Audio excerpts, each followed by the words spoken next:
发现大家普遍对3个问题比较感兴趣，即宇宙这么大，其他星球有没有外星人？地心这么神秘，有没有地心人？历史这么长，在人类文明之前，是否可能存在过更高级的文明呢？面对夺命连环3连问，想必没人能够拍着胸脯给出确切答案吧。当然，这些问题的脑洞还算是小的。如果有人告诉你恐龙其实没有灭绝，早早就进化的比人类更高级，而人类其实不是地球原住民，是外星人在地球试验基因的结果，你是否会满脸的问号？本期视频老烟斗就来讲一讲很多粉丝在我后台留言想了解的极其神秘、夸张且备受争议的莱瑟塔档案。话说1998年，在瑞典乡下，有个叫做 EF 的人正独自在家休息。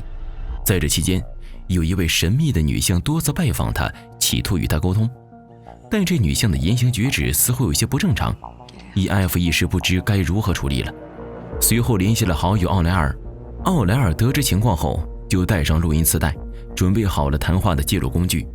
并在1999年12月16日与这位神秘的女性进行了访谈。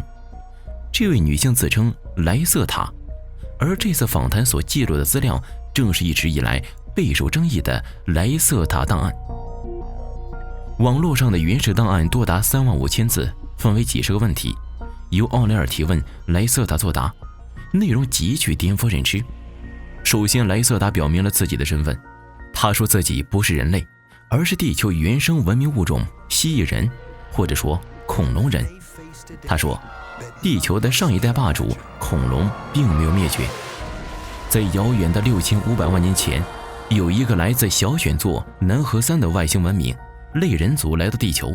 他们很快在地球上建立了据点，并开始采集地球上的矿产，尤其是铜。铜是控制宇宙立场的重要元素。本来一切都顺顺当当的，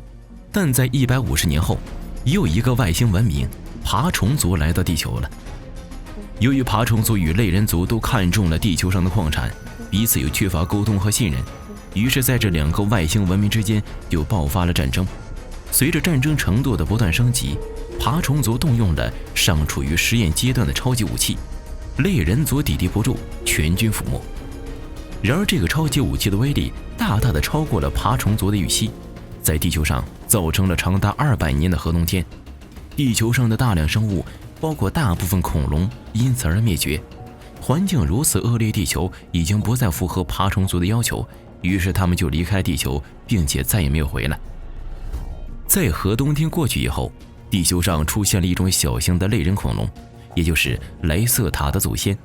在经过大约5500万年的进化，这种小型恐龙已经演化出了高度发达的蜥蜴人文明。他们不但统治了地球，而且还在太阳系内的很多星球上都建立了基地。时间来到了150万年前，又一个外星文明毕宿五星人来到地球。他们高大白皙，害怕阳光，但他们对地球矿产和铜似乎并不感兴趣，而是热衷于研究地球上的类人猿。他们似乎想改造各种类人猿，在地球上建立了一个银河动物园。由于忌惮毕宿五星人的科技，蜥蜴人文明采取了忍让态度。在随后的100多万年时间里，这些被改造后的类人猿总共创造了7次文明。先创造一个，过一段时间后，他们不满意这些创造了，就会毁掉，然后再创造一个。现在的人类文明是他们创造的第7个文明。第5个文明在距今75000年前建造了金字塔。第6文明在距今16000年前留下了各种海底城市遗址。但毕宿五星人在地球上的这种残忍做派激怒了莱瑟塔的种族，于是他们之间爆发了战争。战争的时间在人类第6、第7次文明交接的时期。这场战争被远古先民记录在一些历史文献上，摩诃波罗多、山海经等文献中，我们无法理解的远古战争，其实就是对这场恶战的描述。这场战争持续了很久，最终在5000年前，实力强大的毕宿五星人摧毁了蜥蜴人文明在地球表面以及星际空间的全部设施，残存的蜥蜴人被迫躲进了地下。因为蜥蜴人的地下设施深入地底，并且相当的坚固，所以就形成了毕宿五星人打不进蜥蜴人基地，而蜥蜴人也不敢跑到地球表面的僵持局面。在几年之后，不知什么原因，毕宿五星人忽然就销声匿迹了，但蜥蜴人文明还是不敢来到地球表面发展。就这样，几千年过去了，地球上的第7代文明就发展成了现在的人类文明，而在地球深处却隐藏着比人类文明更加先进的蜥蜴人文明。几千年来，蜥蜴人文明中一直流传着一个传说，毕宿五星人一直在暗中保护地球表面的人类。出于对毕宿五星人的恐惧，这些蜥蜴人只敢偷偷来到地球表面，而不敢轻易与人类接触，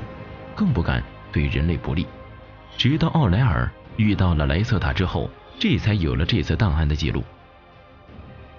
因为档案的观点足够震撼，且融入了很多未解之谜以及神话传说，能够自圆其说，所以一经发表，立刻成为网络神帖，引发无数的网友热议，甚至信以为真了。那么莱瑟塔档案讲述的那些鲜为人知的地球往事，到底是不是真的呢？个人认为，当做一个虚构的故事来看即可了，因为莱瑟塔档案有很多地方经不起推敲的。比如，根据莱瑟塔档案的描述，类人族和爬虫族当初在地球上争夺的矿产是铜，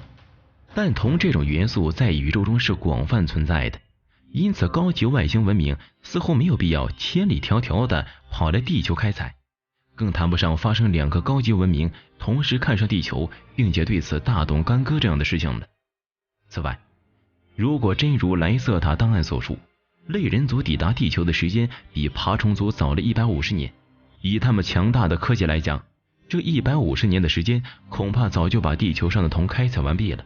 然而事实却是，现在的我们仍然可以在地球上找到大量的铜。还有，根据莱瑟塔档案的讲述，蜥蜴人文明是在类人族和爬虫族大战之后的几千万年时间里演化出来的。那么蜥蜴人又是怎么对这些上古战争了解的这么清楚呢？等等等等，诸如此类的漏洞有很多，这也是莱瑟塔档案备受争议的原因。当然，虽然虚构的成分居多，没有确凿证据证明真伪，但从这份神秘的档案里，我们也许能从另一个特殊的角度窥探人类起源的真相。毕竟啊，关于人类起源有太多未解之谜了。除此之外，档案还记录了更多补充性的内容，比如蜥蜴人的生殖方式、宇宙真相等等。由于时间关系就不细说了，对此感兴趣的话，可以关注我的官方公众号老烟斗，回复莱瑟塔获取莱瑟塔档案全部内容。最后，日常宣传下，我写的神猫伏魔快100万字了，喜欢鬼吹灯元素的书友不容错过，喜欢看我视频的粉丝也不容错过。据说只要看了10章，你就会无可救药地爱上它。